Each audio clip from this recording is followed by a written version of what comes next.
사탄은요, 실존하는 세력임을 잊지 마시기 바랍니다.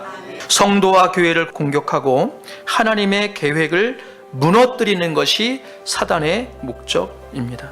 예루살렘의 무너진 성벽을 재건하는 일은요, 분명 하나님의 일이었습니다. 사람의 일이 아니었어요. 하나님의 일이 시작되자 드디어 방해자도 일어났습니다. 하나님도 사람을 통해 일하시지만요, 사탄도요, 사람을 통해서 일해요. 산발랏, 도이아 같은 적대자들의 첫 번째 방해 공작은 뭐였냐면요, 조롱하고 비방하는 것이었어요. 여러분, 이것이 사단이 하나님의 일을 하는 사람들을 공격하는 전형적인 방법이에요. 뭐냐면 자격을 따지는 거예요. 능력을 원하는 거예요. 너에게는 그럴 만한 능력 없다, 자격 없다, 니까짓 것. 그렇게 해서 성도들의 마음을 무너뜨리고 자괴감에 빠지게 만듭니다. 우리는요, 자격으로 일하는 사람이 아니에요. 우리 능력으로 일하는 사람이 아닙니다. 하나님의 은혜로 일하는 사람인 줄 믿으시기 바랍니다. 이것을 확신하면요, 절대 사단의 비방과 조롱에 흔들릴 이유가 없어요. 이번에는 물리적인 공격을 가해요. 계속해서 집요하게 또 교묘한 방법으로 하나님의 일을 방해합니다. 그러나 이럴 때 우리가 기억해야 할 것은요, 사단의 공격과 방해 앞에서 절대로 두려워하지 말아야 한다는 것입니다.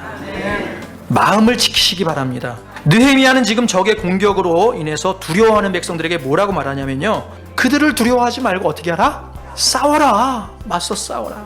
그렇다면 사탄과 맞서 싸우는 구체적인 전략은 무엇이냐? 그것은 바로 기도입니다.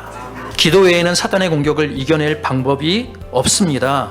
기도로만 물리칠 수 있습니다. 그런데 사탄의 공격이 없을 수 없어요. 정작 문제는 뭐냐면 사탄의 공격보다도 우리가 기도하지 않기 때문에, 기도로 싸우지 않기 때문에 자꾸 무너지는 거예요.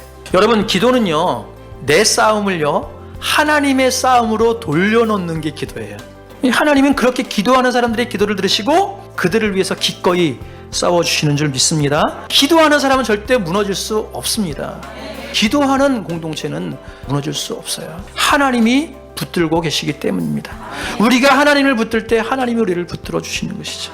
기도는 간구하는 것에만 그치는 것이 아니라 구체적인 행동으로 이어져야 합니다. 느헤미야는 기도만 하지 않았어요.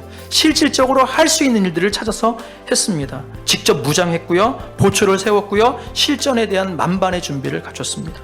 스펄전 목사님은 이렇게 얘기했습니다. 모든 것이 하나님께 달려 있는 것처럼 기도하라. 하지만 준비할 때는 모든 것이 내 자신에게 달려 있는 것처럼 일하라. 하나님께 100% 맡기고 또 우리가 할 수 있는 것 100% 준비하고, 고난은 극복하라고 주신 것인 줄 믿습니다. 고난이 있다고 해서 하나님의 일을 멈춰서는 안 됩니다. 고난이 있다고 해서 신앙의 길을 멈춰서는 안 됩니다. 고난이 때일수록 하나님을 신뢰하며 기도하고 담대함으로 영적으로 그 전쟁 가운데 맞서 싸우고 또 하나님의 일을 묵묵히 지속해 나간다면 고난 너머에 있는 하나님의 놀라운 축복을 경험하는 저와 여러분들 될 줄 믿습니다.